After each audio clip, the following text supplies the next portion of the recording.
Halo guys, kita dari kelompok berapa? Kelompok Nah, 6. Kita bakal tour UPI sekalian ngasih beberapa pengetahuan ke kalian, oke?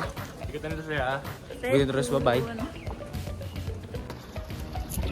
Oke guys, jadi kita itu sekarang sedang berada di Gedung Muhammad Numan Sumatri, yang dimana gedung ini merupakan gedung FPIPS atau Fakultas Pendidikan Ilmu Pengetahuan Sosial yang ada di Universitas Pendidikan Indonesia. Nah, gedung ini merupakan salah satu gedung bersejarah ya guys, karena gedung ini juga salah satu gedung tertua yang ada di daerah UPI ini. Oke, jadi di gedung FPIPS ini memiliki banyak jurusan ya guys. Itu ada MIK, MP, ML, Sains, PKN, Sejarah, Geografi, IPAR, PIPS, IPAI, Ilkom, STIG, Sosiologi, dan juga yang terakhir itu ada ilmu hukum. Nah, untuk jurusan ilmu hukum ini itu baru ada di tahun 2024 kemarin, jadi masih jurusan baru. Oke, sekarang kita lanjut ke school ya guys. Nah udah guys, nanti sekarang kita menuju ke lab school. Dan tadi itu FIPS itu merupakan apa? Fakultas dengan program studi terbanyak di UPI. Karena berapa tadi? Berapa? 14 jurusan. Kita lanjut ke lab school bagian anak-anak sekolah guys. Check it out. Oke, sekarang kita udah ada di lab school UPI. Nah, UPI itu nggak cuman kampus ya guys, tapi UPI juga ada lab school-nya.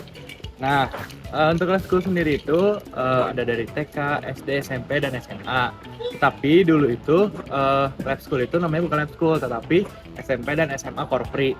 Tapi pada tahun 2003 itu dialihfungsikan dan juga dipegang oleh Yayasan Universitas Pendidikan Indonesia dan berubah nama menjadi Lab School UPI. Oke, sekarang kita lanjut ke gedung FIP ya guys. Let's go. Oke, sekarang kita ada di depan gedung FIP, yaitu Fakultas Ilmu Pendidikan. Ini dimana fakultas ini memiliki sejarah yang sangat panjang, karena fakultas ini merupakan salah satu pelopor lembaga perguruan yang ada di UPI. Karena dulu itu FIP ini namanya FKIP.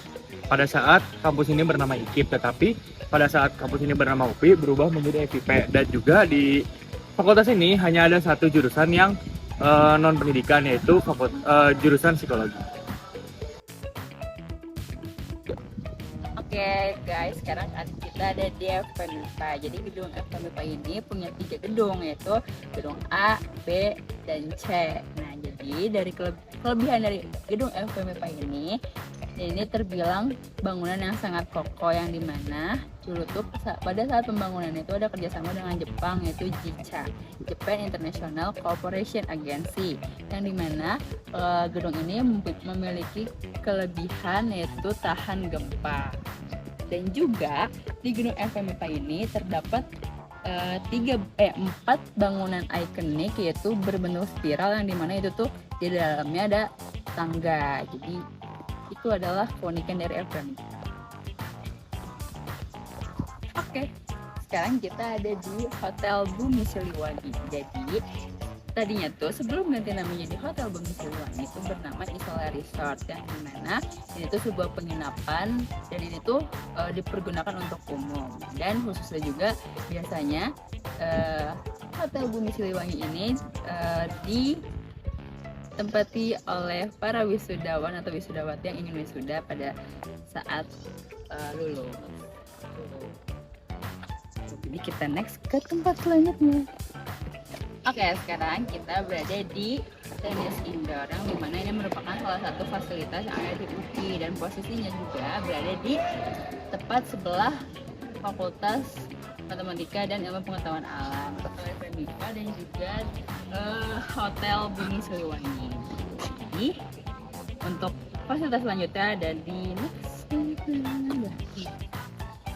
Oke teman-teman, selanjutnya kita ada di FPOK, yaitu Fakultas Pendidikan Olahraga dan Kesehatan. Di sini ada 7 program studi, yang mana di Indonesia ini tuh FPOK ini termasuk salah satu fakultas yang favorit karena banyak banget atlet atau orang-orang berprestasi di sini. Nah, selanjutnya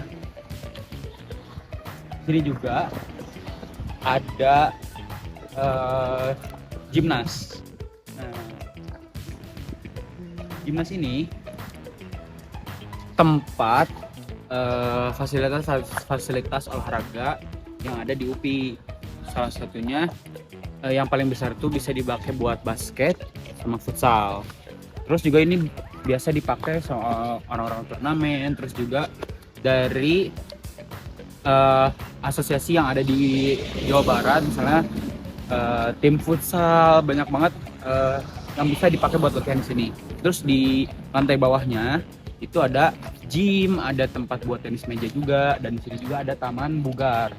Di sini kita bisa olahraga pagi-pagi, menikmati suasana yang ada di UPI.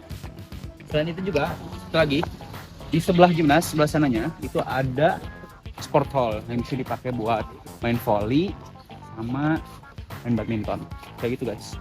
Nah, selanjutnya kita masuk ke daerah-daerah, masuk ke tengah UPI. Di sini kita ada Balai Bahasa. Nah, Balai Bahasa ini salah satu tempat atau fasilitas yang disediakan oleh UPI untuk yang bisa dipakai gitu sama mahasiswa buat melatih bahasa yang mereka inginkan, seperti misalnya bahasa Perancis, Arab, Inggris, bisa dipakai untuk selain-lain itu. Misalnya ada mahasiswa yang mau exchange keluar, nah itu bisa melakukan pelatihan di Balai Bahasa ini. Gitu guys. Nah, selanjutnya di sini tuh ada gedung Fakultas Pendidikan Ekonomi dan Bisnis atau yang biasa disebut FEB. Nah, itu gedung B-nya untuk FEB. Nanti di bagian belakangnya itu ada untuk gedung utamanya itu gedung A. Gitu. Next. Nah, di sebelahnya gedung FPP tadi itu ada gedung Fakultas Pendidikan Seni dan Desain atau yang biasa disebut dengan FPSD. Lihat, ini tuh masih termasuk gedung baru yang ada di UPI, dan ini tuh termasuk salah satu gedung fakultas terbesar yang ada di UPI.